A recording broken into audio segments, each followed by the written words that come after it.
Hello दोस्तों, यारों कैसे हो आप सब। आप देख रहे हो what if Naruto has Gojo eyes series और आज का एपिसोड कहानी को एक बिल्कुल नए मोड पर ले जाने वाला है। अगर आपने अभी तक पिछला एपिसोड नहीं देखा है तो पहले वो जरूर देख लेना ताकि कहानी सही तरीके से जुड़ी रहे। अगर ये एपिसोड आपको सच में पसंद आए और लगे कि कहानी नेक्स्ट लेवल जा रही है तो हाइप पॉइंट देना मत भूलना। ये क्रिएटर्स के लिए बहुत बड़ा सपोर्ट होता है। और हाँ, वीडियो खत्म होने के बाद कमेंट जरूर करना और बताना कि इस एपिसोड का सबसे बेस्ट मोमेंट कौन सा लगा। मैं हर कमेंट पढ़ूंगा और खुद रिप्लाई भी करूंगा। और अगर नारुतो टाइम्स गोजो का ये क्रॉसओवर आपको पसंद आ रहा है तो लाइक, शेयर और चैनल को सपोर्ट करना मत भूलना। तो चलिए कहानी शुरू करते हैं।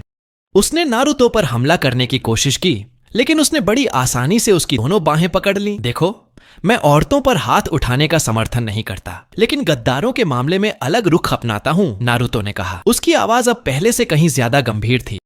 तिमारी ने नारुतो को पीछे धकेला, अपना फैन निकाला और उसकी ओर जोरदार हवा का झोंका छोड़ दिया। नारुतो वहीं डटा रहा। तेज हवा उसे छुए बिना ही निकल गई। लगता है तुम्हें विंड स्टाइल काफी पसंद है, नारुतो हल्की मुस्कान के साथ बोला। तो चलो दिखाता हूँ इसे सही से कैसे इस्तेमाल करते हैं। Wind release, great breakthrough. उसके मुंह से निकली जबरदस्त हवा ने तिमारी को उड़ा दिया। वो एक पेड़ से टकराई और जमीन पर जा गिरी। नारुतो ने संतोष भरी स्मर्क दी लेकिन जैसे ही उसने तिमारी को जमीन पर पड़ा देखा उसके मन में थोड़ा सा पछतावा हुआ। शायद कुछ ज्यादा ही हो गया, उसने मन ही मन सोचा। वो तुरंत उसके पास पहुंचा। चेहरे पर चिंता साफ झलक रही थी। हे, तुम ठीक हो? मेरा इतना जोर से मारने का इरादा नहीं था। उसकी आवाज में सच्ची फिक्र थी। तिमारी उठने ही वाली थी कि अचानक एक जोरदार दहाड़ सुनाई दी। दोनों ने उसी दिशा में देखा। नहीं, ये ठीक नहीं है, अभी ऐसा नहीं होना चाहिए था, तिमारी ने घबराई हुई आवाज में कहा। नारुतो और तिमारी अविश्वास में जमे रह गए। जहां पहले गारा था वहां अब एक भयानक मॉन्स्टर खड़ा था, रेत से बना हुआ, तानुकी जैसा दिखने वाला। ये क्या है? नारुतो ने हैरानी और अचंभे से भरी आवाज में पूछा। ये उसके अंदर का वन टेल्ड बीस्ट है, अब पूरी तरह आजाद हो चुका है, तिमारी ने बेचैनी से जवाब दिया। उनका प्लान था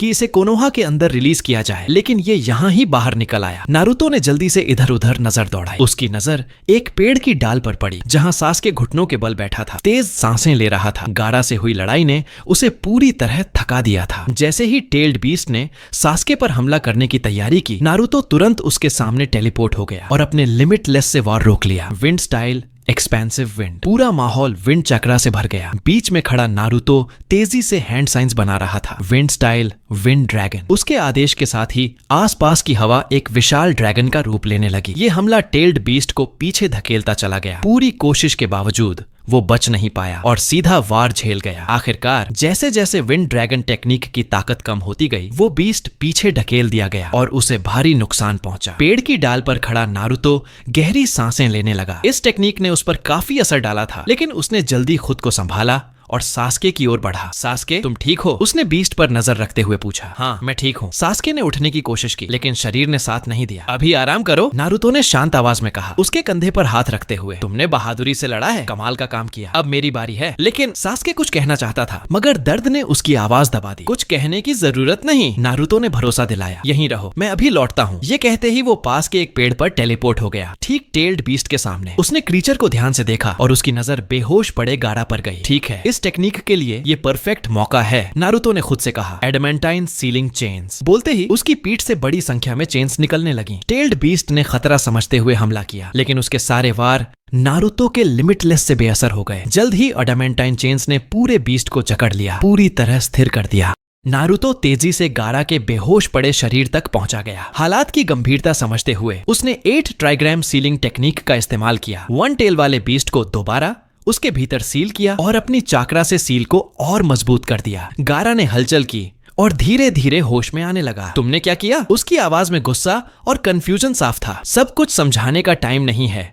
शॉर्ट में बोलूं तो मैंने बीस्ट को तुम्हारे अंदर फिर से सील कर दिया है, नारुतो ने बेफिक्री और कॉन्फिडेंस से कहा। तुमने उसे दोबारा सील क्यों किया? गारा ने गुस्से से पूछा। क्योंकि तुम कंट्रोल खो रहे थे, गारा, और यकीन मानो हम ऐसा अफोर्ड नहीं कर सकते। वो बीस्ट तुम्हारा ही हिस्सा है जैसे मेरे लिए 9 टेल्स मेरा हिस्सा है। नारुतो ने शांति से जवाब दिया। मुझे तुम्हारी मदद नहीं चाहिए, मुझे किसी की जरूरत नहीं। गारा की झुंझलाहट हवा में घुल गई। नारुतो हल्का सा हंसा। हाँ पता है, मैं भी पहले यही कहा करता था लेकिन सच बताऊं सब कुछ अकेले करने का ख्याल जरूरत से ज्यादा बढ़ा चढ़ाकर बताया गया है। तुम नहीं समझ सकते। गारा का गुस्सा और भड़क उठा। तुम कभी नहीं समझोगे कि मेरे जैसा होना कैसा लगता है। नारुतो ने अपनी सबसे ताकतवर तकनीक का इस्तेमाल इस्तेमाल किया, टॉक नो जुत्सु। असल में गारा, मुझे लगता है मैं समझता हूँ, हम जितना सोचते हैं उससे कहीं ज्यादा एक जैसे हैं। हम दोनों के भीतर ये टेल बीस्ट ताकतें हैं और हम दोनों को समाज ने ठुकराया है, लेकिन इसका मतलब ये नहीं कि हम राक्षस हैं। इसका मतलब सिर्फ इतना है कि हम अलग हैं। नारुतो की आवाज में अटूट भरोसा था। अलग? गारा चिल्लाया। मैं तुम्हारे जैसा नहीं हूँ। नारुतो की आवाज शांत रही, लेकिन उसमें हल्की सी चंचलता थी। हर चीज में नहीं, लेकिन जो सच में मैटर करता है उसमें हाँ। मैं भी कभी तुम्हारी तरह ही था, दुनिया से नाराज, खुद को अकेला समझने वाला। फिर मुझे एक बात समझ में आई, मैं अकेला नहीं था। मेरे पास लोग थे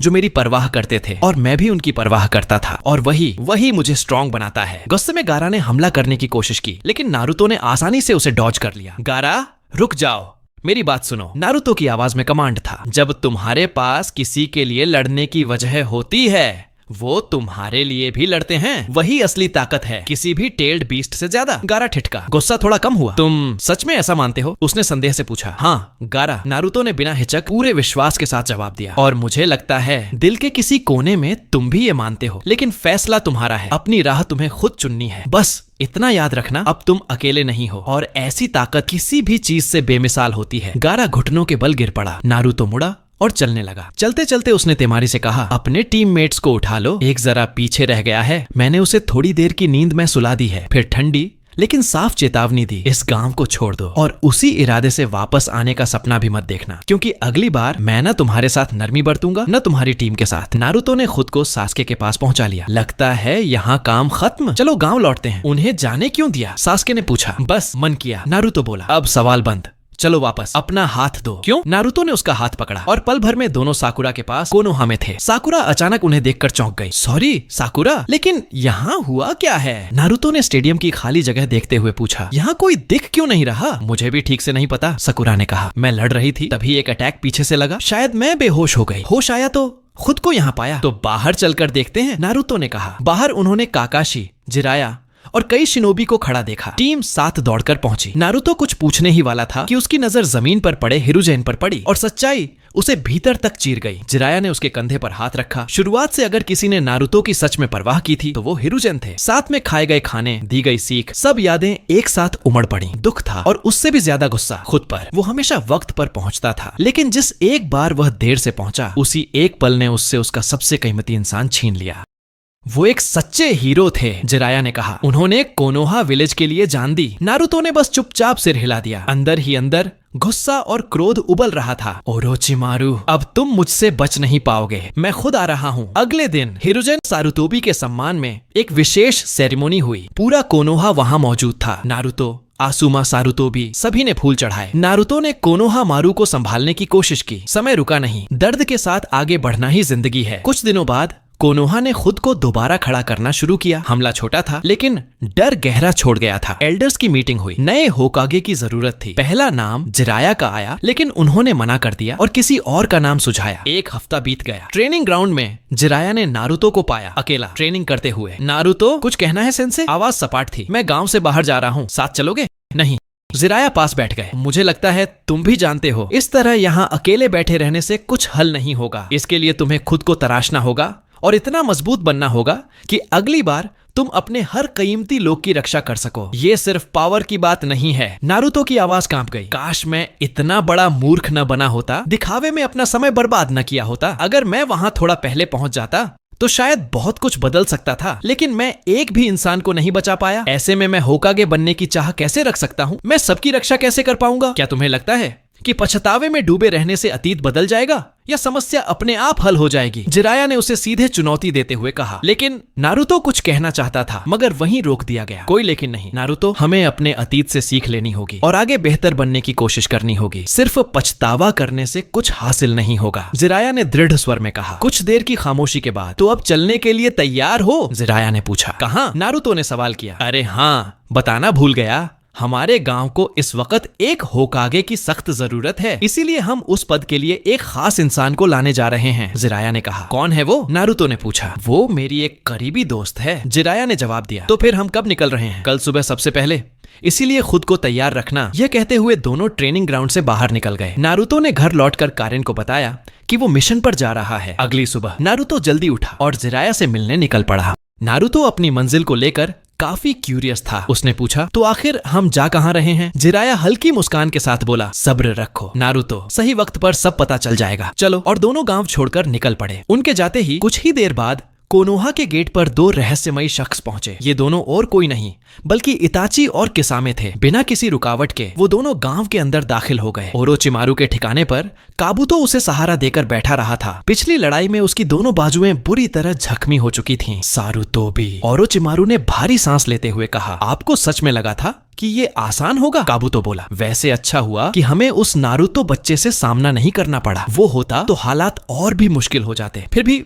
आपने काफी अच्छा किया। अपना मुंह बंद रखो। ओरोचिमारू गुस्से में गुर्राया, मुझे नीचा दिखाने की कोशिश मत करना, समझे? मैं तुझे मार दूंगा। माफ कीजिए, मेरा ऐसा कोई इरादा नहीं था, काबुतो बोला। लेकिन हमारा असली मकसद मत भूलिए सास्के। हम उस पर सील नहीं लगा पाए, मगर मुझे पता चला है कि नारुतो कुछ समय के लिए गांव से बाहर रहेगा और सास्के वो उससे जलता है। बस उस जेलसी को भड़काना है, ताकत का लालच दिखाना है और वो खुद हमारे पास आ जाएगा। ओरोचिमारू की आंखों में थकान और कड़वाहट साफ थी। इस सब की कीमत मुझे अपनी बाजुओं से चुकानी पड़ी। अगर हमारा पहला प्लान कामयाब हो जाता तो आज ये हाल नहीं होता, लेकिन अब देर हो चुकी है। वो सपना मर चुका है। इताची मुझसे ज्यादा ताकतवर है, इसी वजह से मैंने उस संगठन को छोड़ा। उधर कोनोहा में इताची और किसामे नारुतो को ढूंढते हुए आगे बढ़ रहे होते हैं और तभी उनकी मुठभेड़ काकाशी और माइट गाय से हो जाती है। इताची काकाशी को त्सुकुयोमी में फंसा देता है, लेकिन माइट गाय की ताकत देखकर दोनों हैरान रह जाते हैं और पीछे हटने पर मजबूर हो जाते हैं। हालांकि यह उनके लिए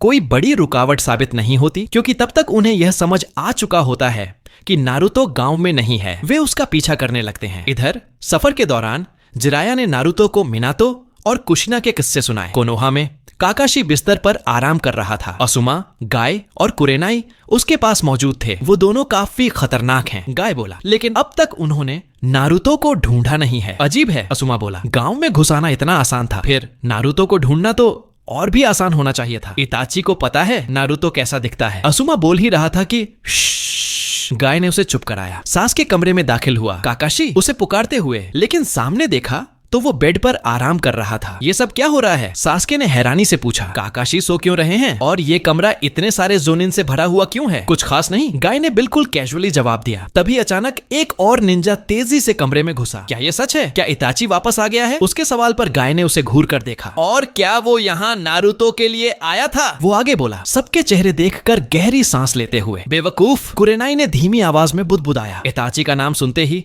सास्के के चेहरे पर भावनाओं का तूफान आ गया। गुस्सा, नफरत और दबा हुआ दर्द। वो कुछ बोले बिना ही पलटा और गुस्से में कमरे से बाहर निकल गया। उसे मारने के इरादे से वो तुरंत उसके पीछे निकल पड़ा। उधर नारुतो और जिराया हिमा के रेड लाइट डिस्ट्रिक्ट पहुंच चुके थे और एक होटल में रुके। होटल में घुसते ही जिराया की नजर बाहर खड़ी एक खूबसूरत औरत पर पड़ी। उसने चाबी नारुतो को थमाई और रिसर्च के बहाने निकल गया। कमरे में अकेला बैठते ही नारुतो ने दूर से आती दो बेहद ताकतवर चाक्रा सिग्नेचर्स महसूस की। फिर भी वो बिल्कुल शांत रहा। देखते हैं ये कौन हो सकते हैं, उसने मन ही मन सोचा। जिराया सेंसे का चक्रा तो है नहीं, मतलब कोई और ही है। कुछ पल बाद उसकी भौहें हल्की सी तन गईं। अब काफी पास आ चुके हैं, ऐसा लग रहा है जैसे बिल्कुल बाहर ही हों। उसी वक्त दरवाजे पर नॉक हुई। यही होंगे, उसने दरवाजा खोला। दरवाजा खुलते ही उसके सामने एक लंबा कद काठी वाला आदमी खड़ा था। एक पल के लिए शारिंगन देखते ही नारुतो चौंका, लेकिन अगले ही पल उसने खुद को संभाल लिया। वाह वाह वाह, एक मशहूर गद्दार और बैक स्टैबर से मिलने का ऐसा सम्मान। सच में इताची उचिहा, आपसे मिलकर बड़ा अच्छा लगा, नारुतो ने तंज में कहा।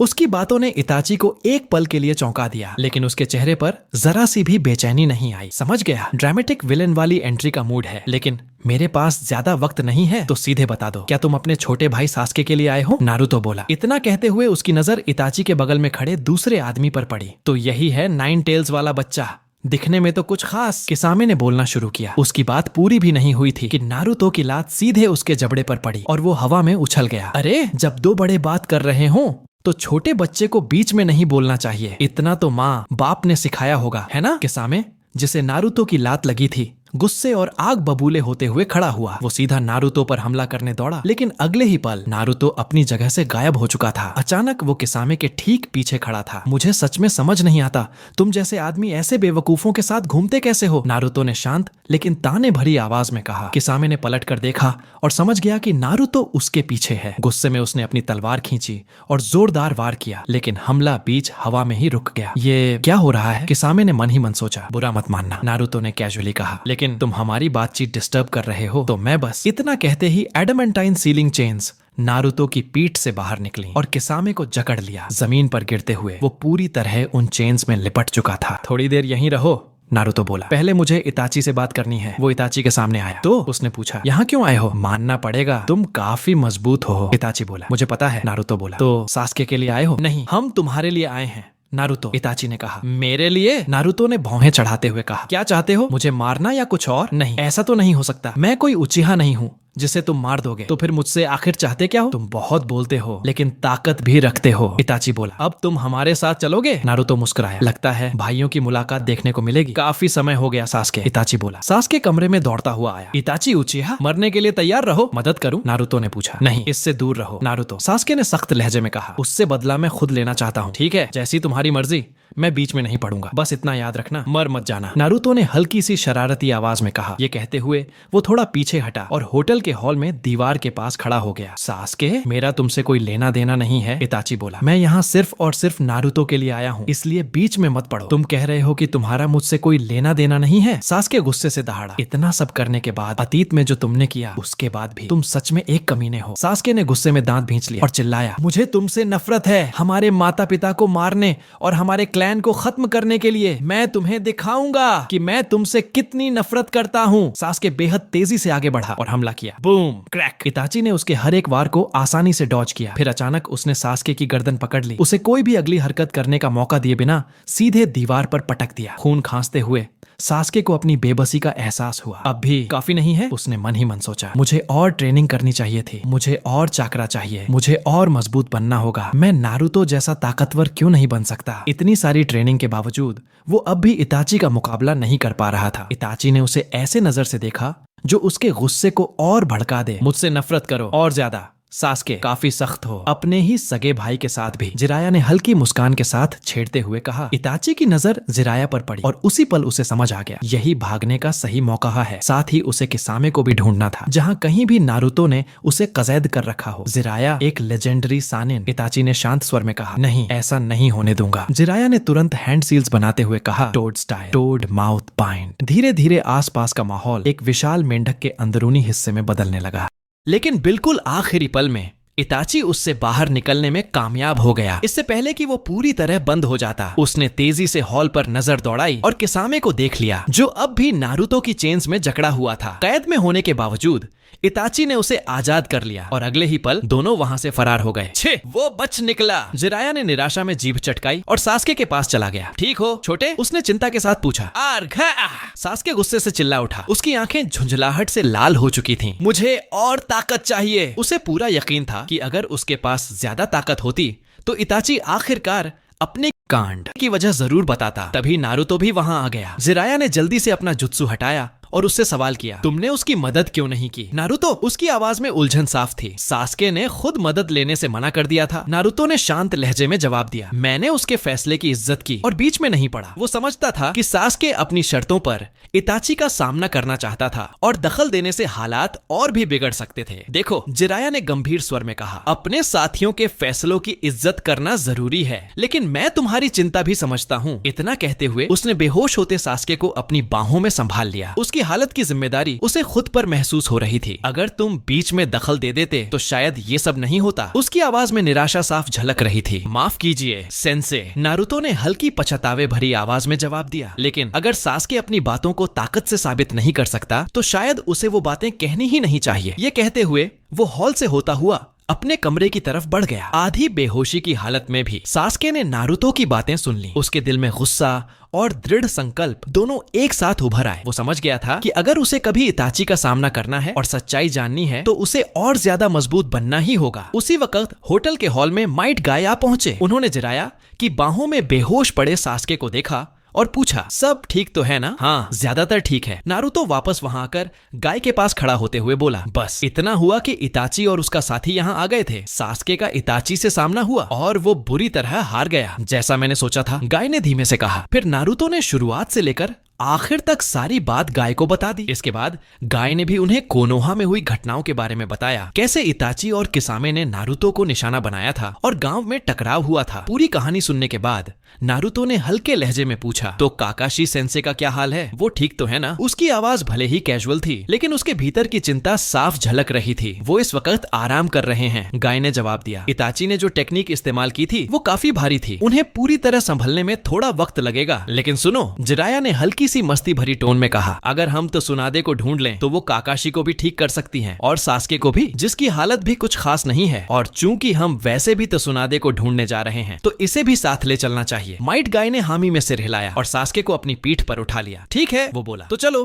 एक कामयाब यात्रा की उम्मीद रखते हैं। इसके बाद वो सास्के को लेकर वहां से निकल गया। अगले दिन से नारुतो और जिराया ने त्सुनादे को ढूंढने की अपनी यात्रा आगे बढ़ा दी। शहर के कई बार्स में उन्होंने तलाश की। उम्मीद थी कि कहीं न कहीं उन्हें वो मिल ही जाएगी। अगले दिन से नारुतो और जिराया ने सुनादे को ढूंढने की अपनी तलाश जारी रखी। दोनों शहर के कई बार्स में गए। उम्मीद थी कि कहीं न कहीं उसका सुराग मिल जाएगा। उधर ओरोचिमारू उनसे पहले ही सुनादे तक पहुंच चुका था। उसने उसके सामने आकर अपने हाथ ठीक करने में मदद मांगी। शुरुआत में उसने साफ मना कर दिया, लेकिन ओरोचिमारू ने उसे बड़े बड़े वादों का लालच दिया कि अगर उसने उसका इलाज कर दिया तो वह उसकी हर इच्छा पूरी कर देगा। अब वापस चलते हैं नारुतो और जिराया के पास। काफी खोजबीन के बाद आखिरकार दोनों को सुनादे एक बार में मिल ही गई। सुनादे! जिराया जोर से चिल्लाया। जिराया! सामने बैठी औरतों में से एक उठकर बोली, क्या? क्यों? तुम यहाँ कैसे? उसने हैरानी से पूछा। आखिरकार मिल ही गई। मैं तुम्हें हर जगह ढूंढ रहा था। मुझे पहले ही समझ जाना चाहिए था कि तुम यहीं मिलोगी। जिराया ने कहते हुए उनकी टेबल की ओर कदम बढ़ाए। नारुतो पूरी तरह कंफ्यूज्ड था। तो यही है लेडी सुनादे? उसने मन में सोचा। लेकिन ये तो इतनी जवान दिखती हैं। ये जिराया सेंसे की दोस्त कैसे हो सकती हैं? जिराया सेंसे तो काफी बूढ़े हैं। उसकी समझ से ये सब बाहर था। कुछ देर बाद चारों एक ही टेबल पर बैठ चुके थे। सुनादे ने भांग का एक एसआईपी लिया। अजीब है, जैसे रियूनियन हो रहा हो। सारे पुराने चेहरे एक साथ लौट रहे हैं। उसने धीरे से बुदबुदाया। तुम्हारा मतलब ओरोचिमारू से है? जिराया ने कहा। तो फिर क्या हुआ? जिराया ने पूछा। नारुतो कुछ कहना चाहता था, लेकिन उसे लगा कि एल्डर्स के बीच बोलना ठीक नहीं, इसलिए चुपचाप खाना खाता रहा। ओह, कुछ खास नहीं, हम बैठे, बात की, बस इतना ही, सुनादे ने जवाब दिया। जिराया का चेहरा गंभीर हो गया। सीधी बात करता हूँ सुनादे, पत्तों की तरह घुमाने का मन नहीं है। कोनोहा विलेज के एल्डर्स ने फैसला कर लिया है, तुम्हें 5वां होकागे बनाना चाहते हैं। ये सुनकर सुनादे और शिजुने दोनों हैरान रह गए, लेकिन उसने जल्दी ही खुद को संभाल लिया। तुमने तीसरे होकागे के बारे में सुना है ना? जिराया ने खेल जारी रखते हुए पूछा। ओरोचिमारू था, है ना? मुझे इसके बारे में पता है, उसने खुद आकर बताया था। सुनादे ने कहा। जब उसने बताया कि उसने कोनोहा के तीसरे होकागे को मार दिया तो आपको कुछ करना नहीं चाहिए था। आखिरकार नारुतो बोल ही पड़ा। ये तुम्हारे साथ कौन सा बच्चा है? सुनादे ने चिढ़े हुए अंदाज में पूछा। ये है नारुतो उजुमाकी, चौथे होकागे मिनातो नामिकाजे का बेटा। जिराया मुस्कुराते हुए बोला। ये चौथे का बेटा है। सुनादे की आंखों में हैरानी साफ दिखी। मैं एक बार फिर कह रहा हूँ, कोनोहा विलेज ने फैसला कर लिया है, तुम्हें ही 5वां होकागे चुना गया है। जिराया ने दोहराया। लेकिन सुनादे चुप रही। तो तुम्हारा जवाब क्या है? जिराया ने फिर पूछा। क्या तुम इसे स्वीकार करती हो? सुनादे? उस पल उसे ओरोचिमारू की बातें याद आईं, उसके वादे कि वह उसके भाई और उसके लवर को जिंदा लौटा सकता है अगर उसने उसके हाथों का इलाज कर दिया। तो क्या फैसला है? जिराया ने फिर टोका, लेकिन कोई जवाब नहीं मिला। कोई चांस नहीं, मैं मना करती हूँ, उसने सख्त लहजे में कहा। दिलचस्प है, बिल्कुल डेजा व्यू जैसा लग रहा है। मुझे याद है जब मैंने कभी तुम्हें प्रपोज किया था तब भी तुमने यही कहा था। जिराया ने मजाकिया मुस्कान के साथ जवाब दिया। सुनादे, एक बार फिर सोचो, ग्रेट निंजा वॉर में कोनोहा की जीत के लिए तुमसे ज्यादा योगदान किसी का नहीं था। तुम्हारी अनमैच्ड एबिलिटीज और हीलिंग स्किल्स के साथ और पहले होकागे की पोती होने के नाते वंश और कैपेबिलिटी, दोनों ही मामलों में तुम 5वें होकागे के लिए सबसे सही चॉइस हो। जिराया ने समझाया। और जब तुम अपना फैसला मान लोगी, जो मुझे पूरा यकीन है कि तुम मानोगी, तो तुम्हें कोनोहा लौटना होगा। वहाँ बहुत काम इंतजार कर रहा है, जैसे काकाशी और उसके साथी सास्के उचिहा का इलाज। उसने आगे कहा। रॉक ली को भी मत भूलिए। नारुतो बीच में बोला। हाँ, सही कहा। जिराया ने हामी भरी। मैं मना करती हूँ फिर से। सुनादे ने कार्ड्स को घूरते हुए कहा। क्यों? अगर तुम्हारे दादा होकागे बन सकते थे तो तुम उनकी विरासत आगे क्यों नहीं बढ़ा सकती? नारुतो ने सवाल किया। चौथे होकागे का बच्चा है और बातें तो पूरी औरतों जैसी करता है, सुनादे ने तंज कसते हुए कहा।